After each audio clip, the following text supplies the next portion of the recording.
University of health sciences और nums ने अपना ऑफिशियल इंटी टेस्ट रिज़ल्ट अनाउंस कर दिया है। अब तमाम वो तालिब इल्म जो इंटी टेस्ट में पास हैं और उन्होंने अपना एलिजिबिलिटी क्राइटेरिया भी देख लिया है, अब वो इस सोचो विचार में हैं कि किस कॉलेज में उनका एडमिशन होगा, डेट ऑफ एडमिशन क्या है, एडमिशन प्रोसेस क्या है, कौन से डॉक्यूमेंट रिक्वायर्ड हैं और उनका एलिजिबिलिटी क्राइटेरिया क्या है। आपके तमाम सवालों के जवाब आपको इंशाल्लाह इस वीडियो में मिल जाएंगे। हम आपको पूरी तरह बताएंगे कि आपने कैसे अप्लाई करना है, डेट ऑफ एडमिशन क्या है, कौन कौन से डॉक्यूमेंट रिक्वायर्ड हैं और आपके साथ ये भी शेयर करेंगे कि आपका एलिजिबिलिटी क्राइटेरिया नम्स में क्या है और यूनिवर्सिटी ऑफ हेल्थ साइंसेज में क्या है। अगर आप हमारे चैनल पर नए हैं तो हमारे चैनल को सब्सक्राइब कर दें ताकि हमारी आइंदा आने वाली वीडियो आपको मिलती रहें। तो आइए चलते हैं, हम सबसे पहले एलिजिबिलिटी क्राइटेरिया और नम्स डिस्कस करते हैं। एलिजिबिलिटी क्राइटेरिया में जो नम्स की वेबसाइट पर अवेलेबल है, इसमें मेरिट कैलकुलेशन क्या है, ट्रांसफ़र पॉलिसी क्या है, हम वो तमाम चीज़ें इसमें डिस्कस करेंगे। सबसे पहला एलिजिबिलिटी क्राइटेरिया है 2021 rule and regulation of PMC के नम्स में आपको 65% एमडी कैट में आपके मार्क्स होने चाहिए। एफएससी प्री मेडिकल और या इसके मुसावी 12 ग्रेड में आपकी जो मार्क्स हैं वो 65% होने चाहिए। नम्स यूनिवर्सिटी में दाखिले के लिए आपको नम्स का इंटी टेस्ट देना मैंडेटरी है, इसके बगैर आपका नम्स में एडमिशन नहीं हो सकता। साइकोलॉजिकल टेस्ट क्वालिफाई करना मैंडेटरी है, ताहम आपका मेरिट्स बेस करेगा आपके एमसीक्यूज के ऊपर। आइए अब हम बात करते हैं वेटेज फार्मूले की या मेरिट लिस्ट पॉलिसी की। सबसे पहले हम डिस्कस करेंगे constitute college army medical college को। नेशनल एमडी कैट में आपकी जो वेटेज है 50% है, नम्स इंटी टेस्ट में आपकी 25% है, एफएससी इक्वलेंस में आपकी 25%, ये 100% अब है एफिलिएटेड कॉलेजेस में। National MDCAT 25%, NUMS entry test 25% और एफएससी 50% जो है वो आपका वेटेज होगा। अब बात करते हैं आर्मी मेडिकल कॉलेज के मेरिट की, वो हम ऊपर उसका वेटेज डिस्कस कर चुके हैं। वो तमाम कैंडिडेट जो एफएससी ए लेवल वो पास कर चुके हैं, उनके सिर्फ science elective subject biochemistry and physics mathematics ही उनके मार्क्स ही यूज़ होंगे। तमाम एजुकेशनल डॉक्यूमेंट्स की स्क्रूटनी, वेरिफिकेशन और एमडी कैट्स और हिफ्ज़ कुरान के टेस्ट के मार्क्स को इंक्लूड करके मेरिट लिस्ट बनाई जाएगी।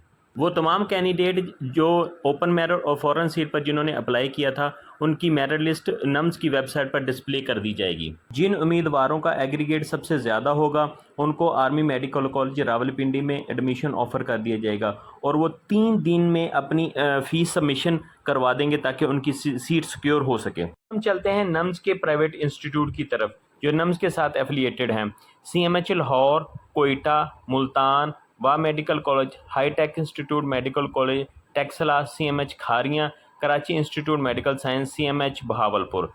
और तमाम शराइत व ज़वाबित जो आर्मी मेडिकल कॉलेज के लिए हैं, सेम जस्ट लाइक वो प्राइवेट इंस्टीट्यूट के लिए भी हैं।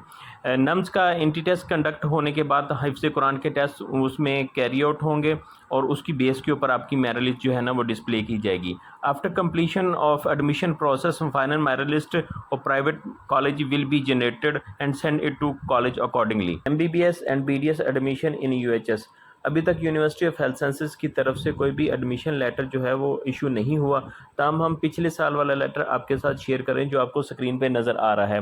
वो तमाम क्राइटेरिया जो पिछले साल या उससे पिछले सालों में था वही आलमोस्ट इसी साल होगा। उसमें चंद चीदा बातें हम आपके साथ डिस्कस कर लेते हैं। एफएससी प्री मेडिकल या इसके इक्विवेलेंट सब्जेक्ट में आप फिज़िक्स केमिस्ट्री बायो में आपके मिनिमम जो मार्क्स हैं वो 60% होने चाहिए। जिन कैंडिडेट का डोमिसाइल पंजाब का है या वो इस्लामाबाद का डोमिसाइल रखते हैं तो वो ओपन मेरिट सीट के लिए अप्लाई कर सकते हैं। MBBS के लिए आपके 55% यानी 110 नंबर होने चाहिए MBBS में, और BDS में आपके 45% यानी कि 90 नंबर होने चाहिए। मेरिट कैलकुलेशन या वेटेज क्राइटेरिया की अगर हम बात करें तो मैट्रिक में आपके 10% हैं, FSC में 40% हैं और MD कैट का जो वेटेज है वो 50% है। ये टोटल मिला के 100% हो जाता है। सोशल मीडिया के ऊपर ये उर्दू में लिखा हुआ एक लेटर पब्लिश हुआ है, इसका हकीकत के साथ कोई ताल्लुक है, यूनिवर्सिटी ऑफ हेल्थ साइंसेज ने इसको पब्लिश किया है या नहीं किया, ये हम बाद में डिस्कस करेंगे। हम पहले डिस्कस करते हैं कि MBBS BDS एडमिशन के लिए आपको कौन कौन से डॉक्यूमेंट जो हैं वो तैयार करने हैं। ये लास्ट ईयर का लेटर है जो यूनिवर्सिटी ऑफ हेल्थ साइंसेज की वेबसाइट पर पड़ा हुआ है। सिमिलर इन्फॉर्मेशन रिक्वायर्ड है इस साल भी, क्योंकि यूनिवर्सिटी ऑफ हेल्थ साइंस पिछले 4-5 सालों से इसी तरह की इन्फॉर्मेशन जो है ना वो रिक्वायर्ड कर रहा है। उससे पहले हम जो फॉलोइंग सीट हैं वो हम डिस्कस करेंगे कि कौन कौन सी सीटों के ऊपर कौन कौन से लोग जो है ना अप्लाई कर सकेंगे। सबसे पहले है ओपन मेरिट सीट, दूसरे नंबर पे है डिसेबिलिटी कोटा, तीसरे नंबर पे है under developed districts and Cholistan, overseas Pakistani and reciprocal seats. अब हम स्पेसिफिकली बात करते हैं डॉक्यूमेंट रिक्वायरमेंट की एमबीबीएस बीडीएस एडमिशन के लिए। सबसे पहला डॉक्यूमेंट जो रिक्वायर्ड है मैट्रिक या O level issue by the IBCC है। सेकंड डॉक्यूमेंट जो रिक्वायर्ड है वो एफएससी प्री मेडिकल या ए लेवल है। जिन कैंडिडेट्स के पास आईबीसीसी ने इक्विवेलेंट सर्टिफिकेट इशू किया है, हाँ वो ए लेवल है, आईबी अमेरिकन है या 12 ग्रेड का है, वो आईबीसीसी इक्विवेलेंट सर्टिफिकेट के साथ उस यूनिवर्सिटी, कॉलेज या स्कूल का ओरिजिनल सर्टिफिकेट भी अटैच करेंगे। सबसे इम्पोर्टेंट डॉक्यूमेंट डोमिसाइल। जिन कैंडिडेट्स के पास पंजाब का डोमिसाइल है वो ऊपर बताए गए तमाम कैटेगरी ऑफ सीट में अप्लाई कर सकते हैं। ताहम जिनके पास फेडरल का यानी कि इस्लामाबाद का डोमिसाइल है वो सिर्फ ओपन मेरिट सीट के लिए ही अप्लाई कर सकते हैं। इसके अलावा अगर कोई फॉरेनर बच्चा है और उनके माँ या बाप का जो डोमिसाइल है अगर वो पंजाब का है तो वो बच्चा भी एलिजिबल है। स्टूडेंट के पास वैलिड सीएनआईसी, बे फॉर्म या पासपोर्ट होना ज़रूरी है। इसी तरह उनके पेरेंट्स या गार्डियन के पास वैलिड सीएनआईसी या पासपोर्ट होना ज़रूरी है। स्टूडेंट अपनी रीसेंट फ़ोटोग्राफ विद वाइट और स्काई ब्लू बैकग्राउंड के साथ होनी चाहिए। जो कैंडिडेट डिसेबल हैं और वो डिसेबल कोटे पर अप्लाई करना चाहते हैं उनके पास Pakistan commission for rehabilitation of special people of Pakistan या प्रोविंशियल या डिस्ट्रिक्ट सोशल वेलफेयर का सर्टिफिकेट होना ज़रूरी है। जिन कैंडिडेट्स का ताल्लुक राजनपुर, लिया, मुजफ्फरगढ़, लोधरा, डीजी खान, भक्कर और मियाँ वाली से हैं वो अंडर 12 डिस्ट्रिक्ट्स में आते हैं।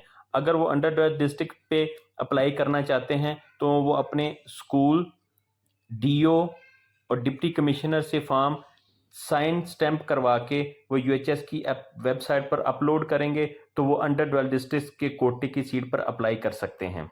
जो कैंडिडेट्स चोलिस्तान सीट पर अप्लाई करना चाहते हैं वो उनके लिए शर्त ये है कि वो बाय बर्थ चोलिस्तान या एक्चुअल रेजिडेंस उनकी चोलिस्तान से हो तो वो चोलिस्तान डेवलपमेंट अथॉरिटी से यूएचएस का फॉर्मेट साइन स्टैंप करवा के यूएचएस ऑनलाइन एप्लीकेशन सबमिट करवाएंगे। जिन कैंडिडेट के पास valid stay card, residence permit card, green card, अकामा ये अगर उनके पास मौजूद है तो वो फॉरेन सीट पर अप्लाई कर सकते हैं। जब ऑनलाइन एडमिशन पोर्टल ओपन हो जाएगा तो आपको तमाम डॉक्यूमेंट अपलोड करना लाजमी होंगे, अदरवाइज़ आपकी एप्लीकेशन जो है इनकम्प्लीट या रिजेक्टेड तस्वुर की जाएगी। अगर आप एक सीट से ज़्यादा के लिए कैटेगरी के लिए अप्लाई करना चाह रहे हैं तो आपको एडिशनल डॉक्यूमेंट अपलोड करना पड़ेंगे। आपको नसीहत की जाती है कि आपने तमाम डॉक्यूमेंट जो हैं वो 2 MB से ज़्यादा नहीं होने चाहिए और जिसका DPI 300 तक हो तो वो डॉक्यूमेंट आपने लगा देने हैं। तीसरा ये कि आपने तमाम डॉक्यूमेंट की एक फ़ाइल नहीं बनानी, जैसे जिसमें मैट्रिक, इंटर, आपका डोमिसाइल, आपकी तस्वीर, ये एक फ़ाइल आपने नहीं बनानी। आपने हर डॉक्यूमेंट की अलग अलग फ़ाइल बनानी है और उसको अलग अलग से उसको अपलोड करना है। ये एक प्रॉपर वे है जिसको आपने फॉलो करना है और अपने डॉक्यूमेंट जो है ना वो आपने अपलोड करने हैं। ये अंडर 12 डिस्ट्रिक्ट का वेरीफाइंग डॉक्यूमेंट है जिसमें आप कैंडिडेट ने अपना नाम लिखना है, फादर या गार्डियन लिखना है, डिस्ट्रिक्ट और डोमिसाइल लिखना है, सीएनआईसी ऑफ कैंडिडेट लिखना है। उसके बाद हमने पहली से लेके प्राइमरी 5वीं तक आपने कौन से इंस्टीट्यूट में पढ़ा, ड्यूरेशन क्या था, फिर 6ठी से 8वीं तक, 9th से 10th तक और फिर 11 और 12। फिर आपने साइन करवाने हैं, स्टैंप लगवानी है हेड से, आप डीसीओ से। फिर अगला आपका जो सर्टिफिकेट ये जो आपको नज़र आ रहा है ये चोलिस्तान के लिए है, उसमें ये बाय बर्थ आपके वहाँ के हैं या आपकी एक्चुअल रेजिडेंस वहाँ की है। अब आते हैं सबसे अहम सवाल की तरफ कि एडमिशन कब स्टार्ट होंगे। ये बात मैं आपको बताता चलूँ कि 25 सितंबर तक रिकाउंटिंग के फॉर्म लिए जा रहे हैं। उस जैसे ये सिलसिला कंप्लीट हो जाएगा तो तकरीबन 10 दिन के बाद यानी कि फर्स्ट वीक ऑफ अक्टूबर में एडमिशन ओपन हो जाएंगे। फर्स्ट वीक से लेके 15 दिन का स्टूडेंट को मार्जिन दिया जाएगा कि वो अपनी एप्लीकेशंस अपलोड कर दें, उसको देख लें, रीड आउट कर लें और फिर एप्लीकेशन सबमिट करवा लें। अक्टूबर के एंड में या फर्स्ट वीक ऑफ नवंबर में फर्स्ट प्रोविजनल लिस्ट जो है ना वो डिस्प्ले कर दी जाएगी उसके बाद मिड ऑफ नवंबर में फर्स्ट मेरिट लिस्ट जो है वो अपलोड कर दी जाएगी। इसके बाद second merit list, third merit list, fourth merit list जो है ना वो तरतीब के साथ लगा दी जाएंगी। 1 फरवरी 2024 को MBBS की क्लासें जो हैं वो स्टार्ट हो जाएंगी। सोशल मीडिया पर पब्लिश होने वाला ये लेटर, इसका यूनिवर्सिटी ऑफ हेल्थ साइंसेज के साथ कोई ताल्लुक नहीं है। यूनिवर्सिटी ने इस तरह का कोई भी लेटर जो है वो पब्लिश नहीं किया, नोटिफाई नहीं किया, तो ये बिल्कुल फेक है, इसका हकीकत से कोई ताल्लुक नहीं है।